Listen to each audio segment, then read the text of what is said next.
What's up guys, I am BlackOpsAmazing. Welcome back to another Zombies Q&A where today I'm going to be answering a bunch of your questions where hopefully I can help you figure out more on the Zombies storyline. As always, if you enjoy, a like rating would be very much appreciated. Make sure you are subscribed to stay up to date with the latest Zombies videos. YouTube right now is a little bit broken, so just double check that you are subscribed. And also, to be sure, click that little bell notification icon next to the subscribe button as well. If you have any questions, anything that you want to know to do with zombies, make sure you leave them in the comments section below. But without further ado, when you're ready, here we go. So the first question of today comes from Noah Agiada.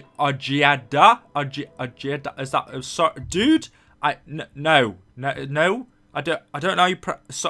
The first question of today is, who made the ray gun Mark III? Well, when Group 935 was active, they were creating loads of different weapons. As we know, Dr. Maxis created the ray gun, Dr. H. Porter created the upgraded ray gun, the Mark II, the Zap gun, Richtofen created the Wunderwaffe, Dr. Harvey Yena created the Scavenger, so Group 935 were creating loads of weapons. They were also doing prototypes and laying out blueprints. As we know, Group 935 originally created the giant robots, but then it was the Russians who, using stolen blueprints they got from Group 935's base, they managed to create the Russian Gigant robots. And as a result of that, the War of Stalingrad never ended. And as we know, it was a three-way conflict between the dragons, the giant robots, and the zombies. And because the War of Stalingrad never ended, that meant that the Russians could then go on to create even more weaponry. And so, using even more research they stole from Group 935,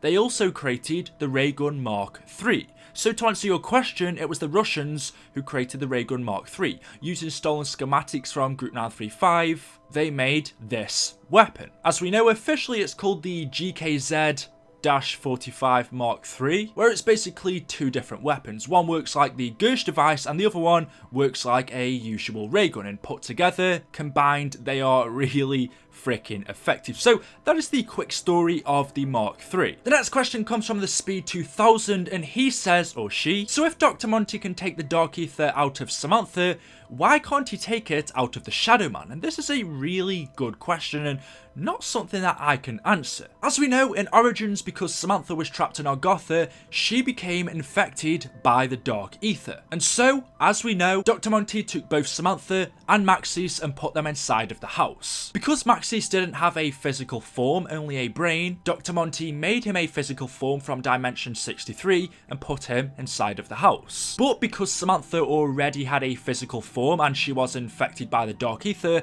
as we know, Dr. Monty came knocking on the door of the house, took Samantha away, he cleansed her, he got rid of the Dark Ether from inside of her, and then brought the innocent version of her back to the house. So he took the Dark Ether out of Samantha and made her good. And the question is, why can't Dr. Monty do that to the Shadow Man?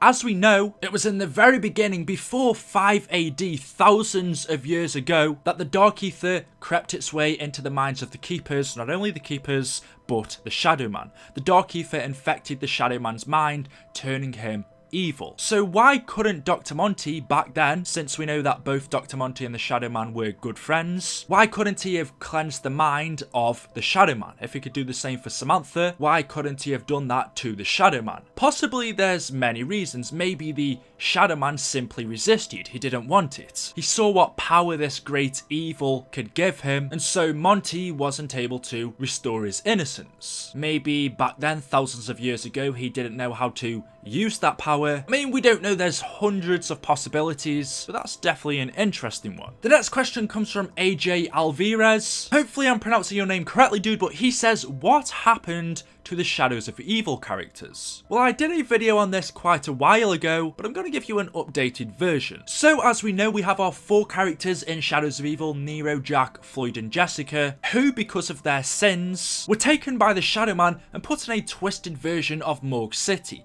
a version shifted slightly from reality. And then, once they woke up, they were told by the Shadow Man that they must redeem themselves, that they must listen to him and atone their sins. And so, all 4 characters were tricked into performing rituals. Jessica sacrificed her producer, Jack sacrificed his partner, Floyd sacrificed his promoter, and Nero sacrificed his lawyer. And once all 4 rituals were complete, the Apothicons then had access to Dimension 63, which is the dimension that the Shadows of Evil characters are in. Once the Apothicons entered Dimension 63, the Shadows of Evil characters then realised that they'd been tricked, and that the Shadow Man was actually the one who was evil and not the Keepers, in which they had been told. And so the 4 characters then worked alongside the Keepers to defeat the Shadow Man, where they trapped him inside of the summoning key. But, as we know, just as they were about to hand the key over to the Keepers, the Primus version of Richtofen jumps out of the rift and steals the key. Once he has the summoning key, he then leaves. And that is the last we saw of our Shadows of Evil characters.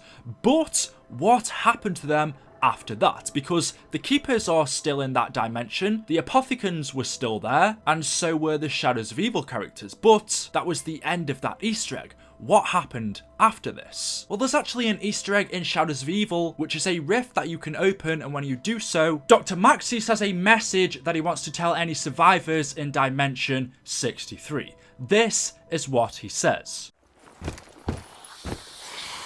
To any survivors of this realm, I am truly sorry. I wish I could offer you some words of comfort, but I cannot. It is my hope that I can rid the universe of the evil that has plagued us for so long. But in my heart, I know many more dimensions will be lost forever as we continue our journey towards peace. Forgive me.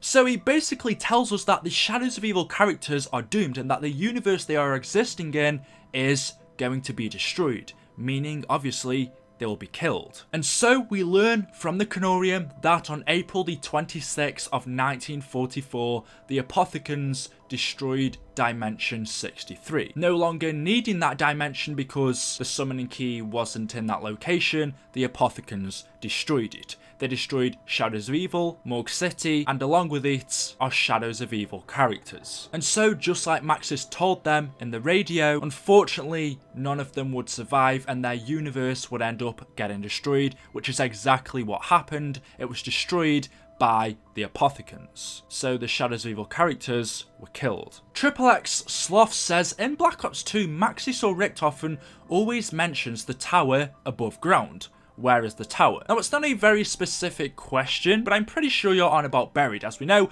Buried is an underground map taking place in Angolia, resolution 1295. And just like our previous maps, Die Rise, Transit, the characters for Maxis and Richtofen have to link up a pylon. We had a pylon in Transit that we had to link, we had a pylon in Die Rise that we had to link, and it's the same for Buried. We have a pylon that we have to link, and that pylon is above ground. You can actually see it here on screen now. It's in the starting room. If you just look up, you can see that pylon, and when you complete this Easter egg, you actually see this pylon light up. So if you do the Easter egg in Buried, you'll see sparks once you've done it coming from the top of this tower. I believe this is what you're on about. Evil Dasher says, what's the deal with the teddy bear? Please answer. So the teddy bear has been an Easter egg in Call of Duty since the very beginning. COD 1, COD 2, COD 3, every Call of Duty has this teddy bear in it. It's just a well-known Easter egg now that links to COD. But as we know, it also links to zombies. In fact, this is Samantha's teddy. Whenever we see a picture of Samantha, whenever we